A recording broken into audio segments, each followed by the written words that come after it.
you can tell Nick Saban has walked in the room. Can't Yeah, you? ladies and gentlemen, there is a palpable energy. Joining us now is the greatest college football coach of all time, the newest member of College Game Day, Saban. Hup, hup, hup, hup, hup, hup. Ladies and gentlemen, Nick Saban.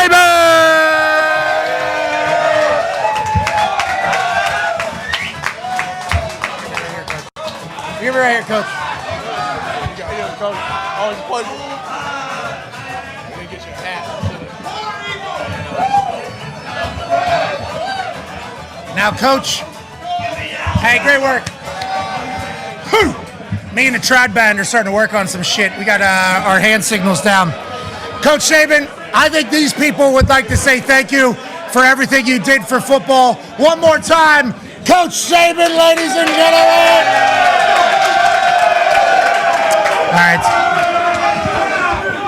All right, so I'm quickly getting hammered drunk here, so let's make sure we have this conversation before I get too much of a runaway.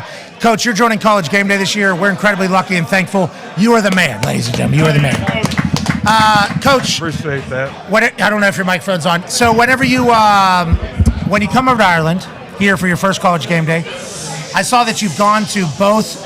I like that. A bunch of drunk people having respect. That is not normal. I appreciate that. You've gone to both practices.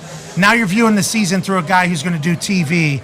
Is it much different than being a head coach? Is your mindset different? And how do you feel going into week one?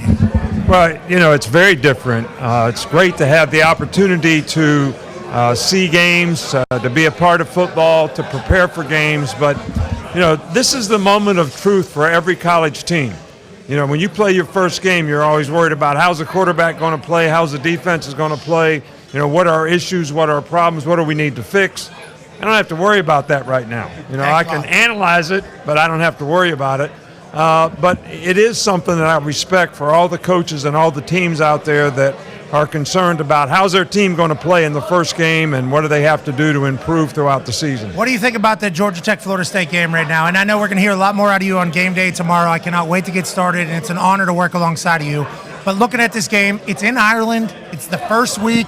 DJ Uiagalelei is brand new to the team. Do you think there's going to be some tightness? How do you expect the game to kind of go over here? Well, I really think Georgia Tech's one of the sleepers in the ACC. I mean, last year they were in the top 3 in almost every offensive category. They just needed to improve their defense for this year because they have a lot of those players coming back. So I think they're going to be very, very competitive and have a great chance to be one of the teams that have a factor in the ACC as to who wins the conference.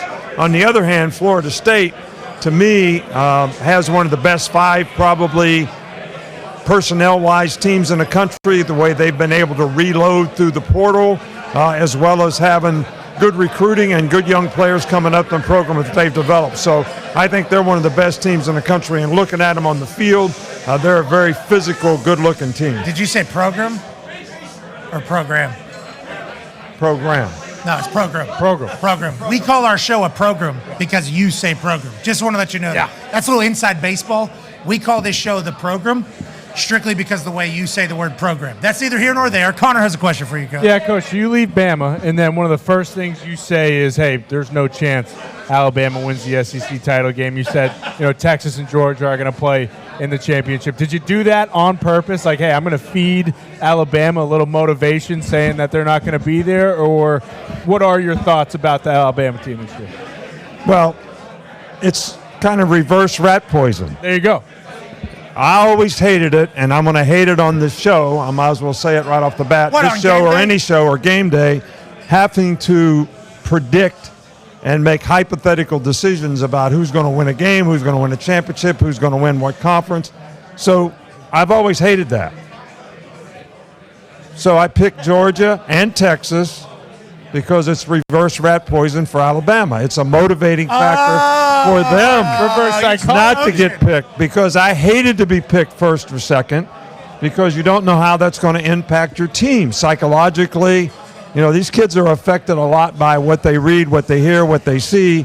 So I didn't want to see anything too good. Okay, Coach, let's talk about if you were one of these coaches, Norvell or Key right now, what's your message to the team? A lot of potential distraction, let alone the amount of booze. I mean, I could stumble anywhere and get some booze. Not that these guys are doing that. I'm doing that. travel, different country. It is very different here than it is in America. Awesome, old as shit. Very old. Old as shit. Hot. It is. Been around a long time around here. We got smaller streets. It is old as shit here. But if you were a coach for one of these teams, how would you eliminate the distractions, and what is the message you think here? Well, I think that there's probably less distraction because this is a first game.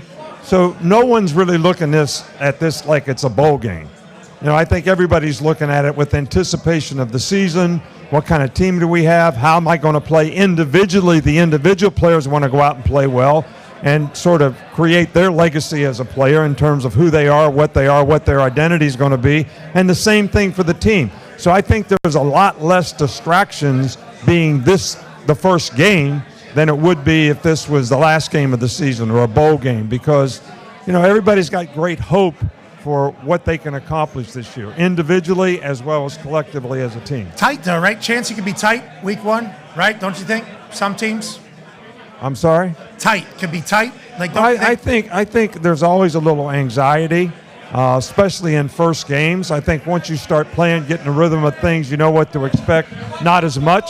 So I think there will be quite a bit of an anxiety, which also cuts down on distractions because players are worried about how am I going to play, not what am I going to go do tonight. AJ has a question for you, Coach. Coach, obviously first game, there's so many unknowns. You don't really know what either team is going to bring. But how different are teams from week 1 to, say, week 10 or 12? Like both teams, you would hope, obviously, you get better over the course of time. But, what do you learn about your team from week 1 all throughout the year to where all of a sudden you're gelling when it matters?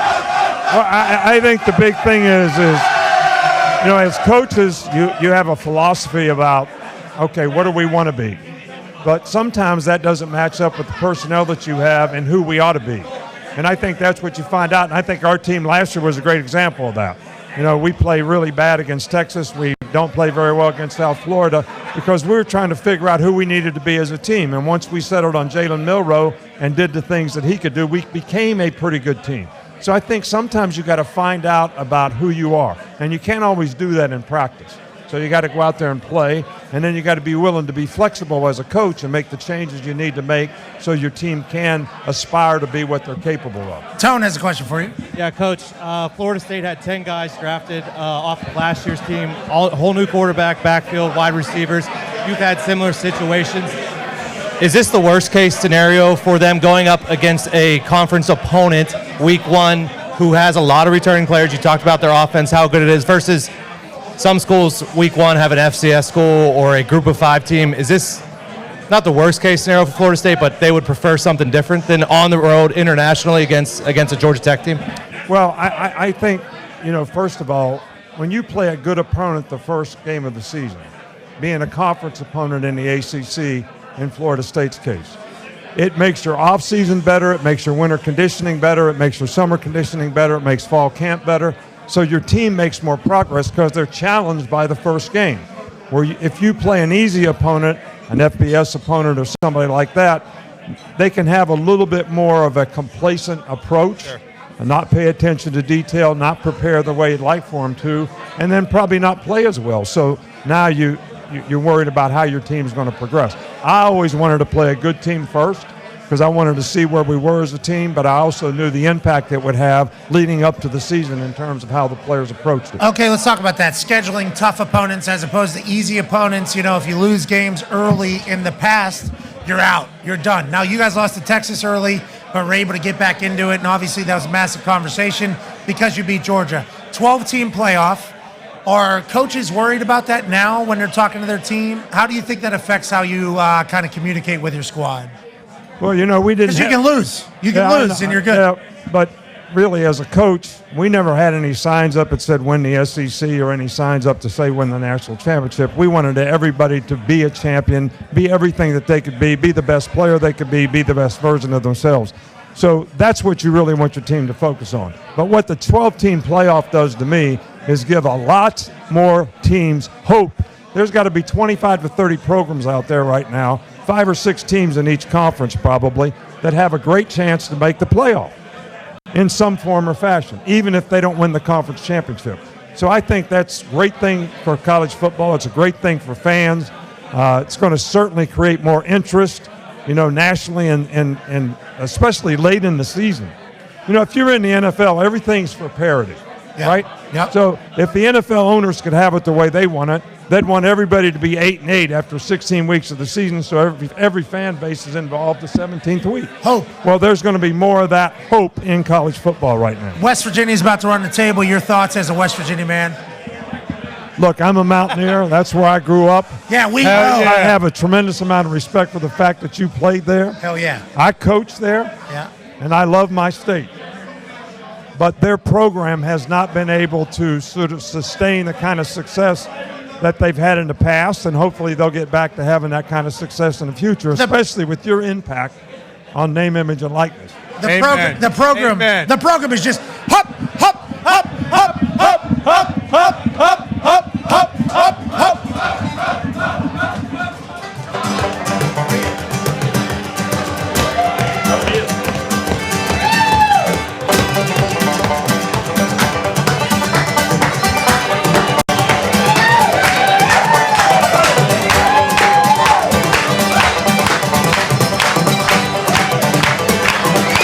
They got pretty good rhythm.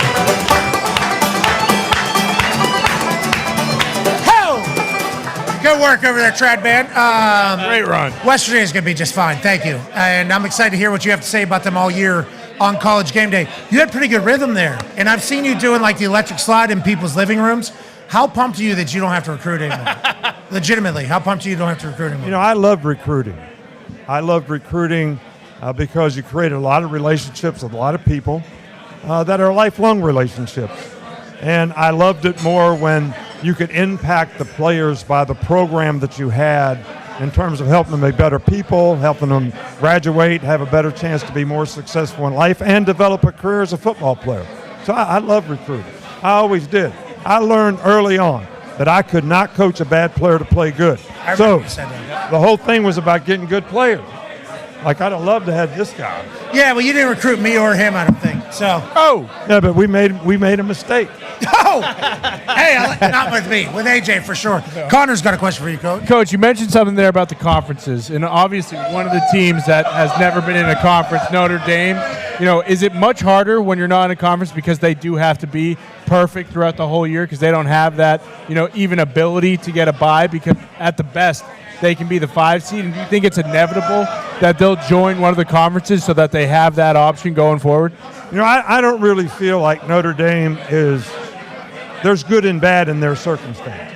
They can never be one of the top 4 teams because they can't be a conference champ. But they don't have to play a conference championship game either, so they have a built-in bye before the playoff ever starts. Interesting. And because of their schedule, I think that they have a good chance to be one of the top 12 teams in the country, so I think they will get in the playoff. I think what they need to work toward is being 5 through 8 so they have a home game. How do you feel about the home game playoff? I think that's the biggest gift for college football this year because there's people that aren't college football fans that don't understand that the pageantry and the environment is what makes college football better than any other sport. It's almost like the hooligans of these countries like Ireland and everything is what college football fans are like. So those home playoff games, is that the biggest advantage you think for spreading the game of college football to people that maybe don't watch? I think so. I think that's a big deal. I think it's fantastic to have a playoff game at your place, at home. Now, it's also going to be a disadvantage for some of the teams in the South, having coached in the South for so many years, if they have to go to Michigan or Syracuse or someplace like that to play a game in December. It's going to be difficult for the players. Yeah. But they need to get in the 5 through 8 so they have a game at home. When you look at the teams this year, and you have so many ex-coaches, so Coach Key from Georgia Tech is a former coach of yours. Your coaching tree is everywhere in college ball right now. Do you keep up with everybody? Do you have any teams that you think we should think about that maybe hasn't been talked about as much that's in the big scheme because maybe you know somebody? Or is there any teams that we don't talk about that you think we should? No, I'm really proud of the fact that we have coaches out there in many programs that have been really Why do you pretty keep saying successful. program? I'm sick of it. Program. It's program. You Program, said coach. you're the reason why we invented Program, that. coach. In college, you have a program. No, you No, get a you program. say program. When you go Don't to a let game. him do this TV shit to you. Okay, so they're trying program. to you speak how you speak. This is a program. Yeah, you're goddamn right. But when you're in college and you're a coach, you have a program. It's more inclusive. With all due respect, you're wrong, Coach. Say you have no idea What do you know? Agree to disagree. This guy doesn't know shit. Go ahead, Tone. Coach, conference realignment, a lot of it is, I don't want to say smaller schools or smaller programs going to bigger conferences, but in the case of Texas and Oklahoma going from the Big 12, where a lot of people say the offensive line, the defensive line is not what it is in the SEC, do you think that is the biggest thing for Texas and Oklahoma going forward is the trenches going into the SEC? Well, I'll say this about Texas. Texas was built like an SEC team. Sark built Texas like an SEC team. So they have big people up front. They're physical. You know, watching Oklahoma this offseason, they are one of the most athletic teams in the country, but they are not as big and as physical up front. And I think this may be a problem for Oregon, too, because Oregon's going to be extremely skillful, but can they match up front even in the Big Ten? Go ahead, Connor. Yeah, Coach, one guy who's coming on the program weekly this upcoming season, your good friend Bill Belichick. I asked him a question, and he kind of told me subtly to cut the shit and go to hell. How do we kind of break through that wall with Bill? You know, what do we need to do? And you, too. Yeah, with you, of course, but when it comes to Bill, like, how do we get him to open up to us? Because he's very good at the coach speak and basically telling us, like, hey, shut up, I'm not talking about that. Yeah, but what I think with Bill, because Bill is so well organized, he's very intelligent, obviously one of the best coaches of all time, especially in the National Football League, which is where he always coached. If you stay technical with Bill and don't do bullshit he does. Well, hey, nobody can hear you. Your mic was muted. He loves to talk about technical aspects of the game, specific situations, those types of things. Not going to probably be as philosophical, but if you stay technical with him, I think you'll go a long way to get him to talk about what you want him to talk about. How about you on game day? Have you thought about how you're going to be on there? Because obviously what you have to say is going to sway a lot of people's opinions on a lot of things. We're in a transitional era of college football right now. NIL, new conference alignment, what's the future look like, all that stuff. You sitting in the seat that you're in with college game day is going to be heard by a lot of people. And because you're Nick Saban, like for instance, my dad, Tim McAfee, from Pittsburgh, not a college football fan, NFL fan, has become a college football fan because of me being on college game day, loves it, buys into it, loves the traditions and everything. But when you give a take, Tim McAfee's going to be like, well, fuck, Nick Saban said it, so like that is how I feel.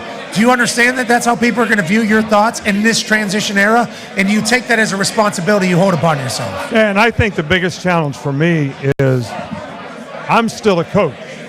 And I want to be a coach, and I want to get whoa, you're not retired. Wait a minute. You're not retired. You're not retired. You're not retired. You're not as a coach would. Would you get back on the sideline? West Virginia, maybe. Neil Brown would love to have NFL, maybe too. No, I want to coach from here. Okay. But my point is philosophically, I still want to be able to present things to fans to help them understand a little more from a coaching perspective, how things are looked at, how things are viewed, why decisions are made the way they are, and not just be hypothetical about making predictions about things. No, you're going to have to make predictions. I'm going to have to make predictions, but it's against my I agree. DNA. I agree. It's stupid, Coach. Pat started making me do predictions when I first started doing stuff with you, and all I ever did was fight it at first. Oh, you love Then you just got to admit. Oh, shut but it's up. true though. You don't like if you're coaching a game. You don't know. You're a high horse in here. Like how would if you're the head coach? It's hard for you to make a prediction. So if you're not even there coaching, we're all guessing. So your DNA as a coach is always process oriented. It's how do we get the result that we want?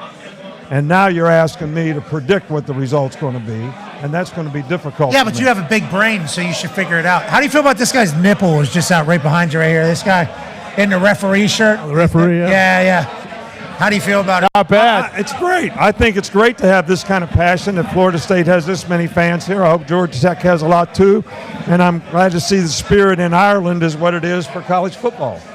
Coach, do you feel bad for Ryan Day because if he loses a game, they're going to burn his house down and kick him out of Columbus, Ohio? Because I mean, the other coaches we talk about, Urban Meyer, Jim Tressel, they've said, like, man, this is the best roster in the history of college football. Is that just unrealistic expectations for him? And we talked this morning in the meeting. He's like 48-6 or something. Like his record is like something absolutely absurd. He loses a game. These Ohio fucks will literally try to run him out of town. I mean, With that hat on. not me. Look, I've lived this life for 17 years. For 15 years, we were expected to win every game. And so it's hard for me to take the position to put that kind of pressure and expectation on any coach, Ryan Day included, because you never know what's going to happen. You know if the quarterback's going to get hurt. You're going to know if you're going to lose the corners on defense. You can't cover anybody. So you have to be able to improvise and adjust and do the best you can. I personally think Ryan Day is a really good coach. I think he'll do a really good job with his roster. But I'm sure his team, regardless of what we all feel, has issues and problems that are going to have to get resolved. And if they get resolved in a positive way because of the players and all the coaches and Ryan Day's leadership, then maybe they get to where they want to go. But I'm a process-oriented guy. I keep saying that. So you keep thinking about what you have to do to get the result, not be a fan and say, if you don't get the result, we're going to fire you. That's hard for me to do because I have too much respect for coaches, what they do to build a program. You know, if he has the best roster, who got the roster there? You know, he's got. Who's responsible to get him there? He got him there. He got Dahn. All right, so that counts for something. Yeah. I mean, Junkins up there. How good is Downs up there? who's responsible for that? Somebody got him there. Mike got him there. So you got to. That means something. So the fans should appreciate the fact that they have one of the best teams in the country, and they do their part to be positive, to cheer the guy on in a positive way, that's and not create reality. a lot of positive energy That's for the not players. reality. That would be awesome. Ohio, Coach. Right. It's Got to win by Ohio. 50. You got to win every game by 50. That ain't you. Yeah, that's not reality. Coach lived it his whole That's life. not a though. reality. No, I don't think it's a reality, but it should be. It would be. It would be awesome. How good is Caleb Downs? Yeah, there we go. How good is Caleb Downs now at Ohio State from Alabama? And before you give that answer, we'll say that everybody we know from Alabama said that guy was a gold jacket before he even started. Now he's at Ohio State, obviously, but he is like the guy, right? Isn't that kind of how everybody's talked about him? Yeah. Like a 40-year-old as an 18-year-old immediately. Yeah. I mean, your mic's off. I don't know what you're asking, man. Is Caleb Downs? How good is He answers his own question Well, and then looks at me for an answer. Well, yeah, if you agree with me, that's good. That's good. I'm a genius. I'm a fucking genius. Whenever you think, though, about, like, Mac Brown told us one time that when he was at Texas, a win was a relief and a loss was devastating.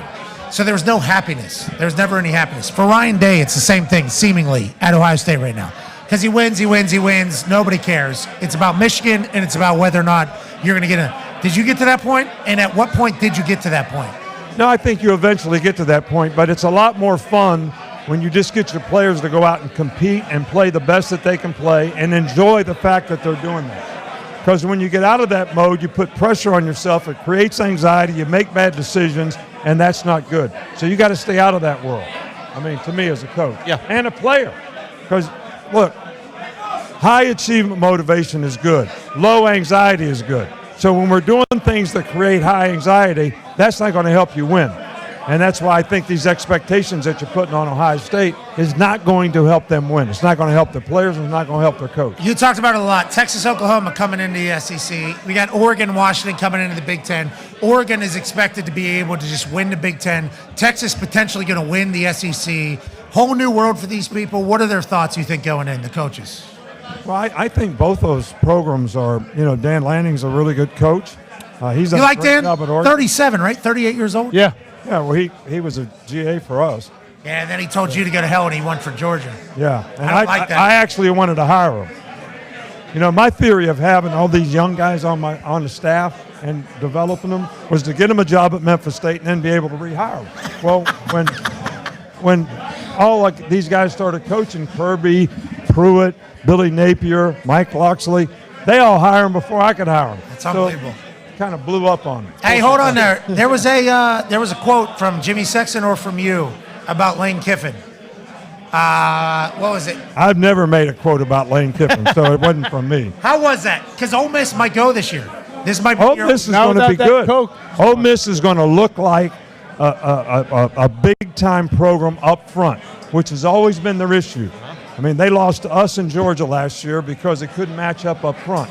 Skill-wise, quarterback-wise, they can match up with anybody. Now they've recruited some guys through the portal to shore up the offensive line. They got a better defensive line. They're going to look like an SEC team up front, which is going to make them very dangerous. And I'm telling you, Lane is one of the best play callers in the country. I mean, he did a great job for us when he was with us. And guy always knows what to call next. And he can take advantage of a defense as well as anybody. Coach, you're going to know the facts on this better than I. But Alabama was in the news this week. Did they hire a GM or promote a GM to basically run the team as a GM in college? And do you think that more college football teams are going to have a GM type role now with the NIL and kind of building the team other than just the coach? I think the GM is what you would refer to as a GM in the NFL. In other words, how do we bring players to the team? Like most of the time, if you were coaching in the NFL, you make a decision before you go in. I'm going to coach the players, I'm going to cut the players, but you're going to decide who we bring to the team. So these general managers are going to do that type of thing. How do you manage a squad? How do you bring players to the team? Their influence is going to be in recruiting. They're not going to influence the coaching on the field, the philosophy on offense, defense, or special teams. The coach is going to do that, like many NFL teams are. But you have to have alignment from top to bottom. When you start hiring general managers, if the owner, the general manager, and the coach is not in alignment, you got issues and problems because you're going to bring the wrong players to the team that don't fit the system and the scheme, and they're going to struggle and you're going to pay the wrong guys, which can happen in college right now. You can pay the wrong guys, and then you're going to suffer for it because some player is going to outperform a player that's making money, and that's going to create problems in your locker room. Coach, you mentioned Ole Miss now looks like a SEC team up front with the O-line, D-line. So when you talk about like Ohio State, Oregon, Michigan last year, is that something that they had that they haven't in the past, like having an SEC? Michigan. Yeah, Michigan especially with their front seven, obviously, offensive line and defensive line getting drafted. But is that kind of like the evolution of the Big Ten? Is that they're now matching like the SEC size that they have? Well, I think the Big Ten has had those types of players up front. I think the difference beyond the top end of the Big Ten is the speed. The speed in the SEC, the speed in the ACC, the speed in Texas and Oklahoma is greater. Because I guess kids in the South just run year-round. I don't know. Yeah, that's true. But there's a lot more speed in the South, I can tell you that. Well, not in Pittsburgh. Pittsburgh's got more speed than everybody. And West I Virginia. understand what you're saying. In West Virginia. What's your problem? Why are you looking at me that way? I've had thick skin to see. He's recruited Pittsburgh guys in Siri. Yeah, he didn't recruit me, though, did he? Well, He's yeah. biased. This guy's biased. I mean, Biased! look at yourself. Little bit. The speed on you, Coach. I mean, you know. But my point is I do think that the best teams in the Big Ten have always been really good up front and match up. The best teams in the SEC are good up front and match up. The other teams have skill level, but sometimes can't match up front, and that becomes an issue when you play them in a game. Hey, real quick, just because we know you have a lot of things scheduled, I would be remiss if I did not announce the fact that Miss Terry is here. And with that being said, Wow. hop, hop, hop, hop, hop, hop, hop, hop, hop, hop, hop, hop, hop, hop. Yes.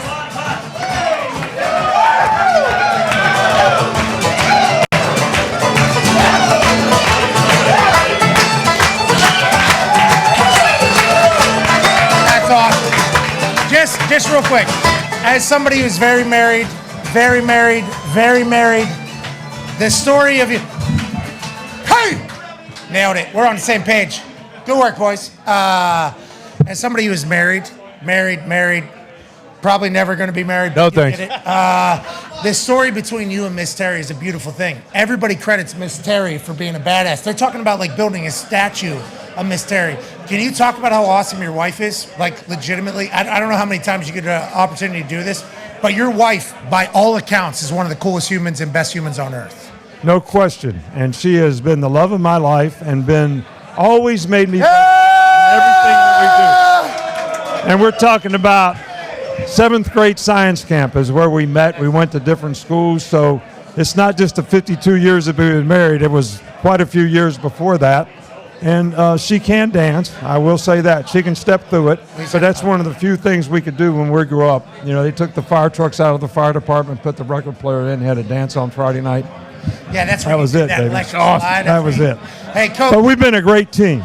She's been a part of the team, great recruiter, and it's been awesome. I know you don't drink, but hey, let's raise our glasses, please. The greatest of all time is joining College Game Day this year. I'm going to get a chance to see you every single week. You're a legend. We're very appreciative of you. Can't wait to see Miss Terry on the road. Hey, Slot John and Coach Saban. All right. Hep, hep, hep, hep, hep, hep, hep, hep. That's all I got to say. I guess they start playing stuff. Ladies and gentlemen, can you make some noise for Coach Saban?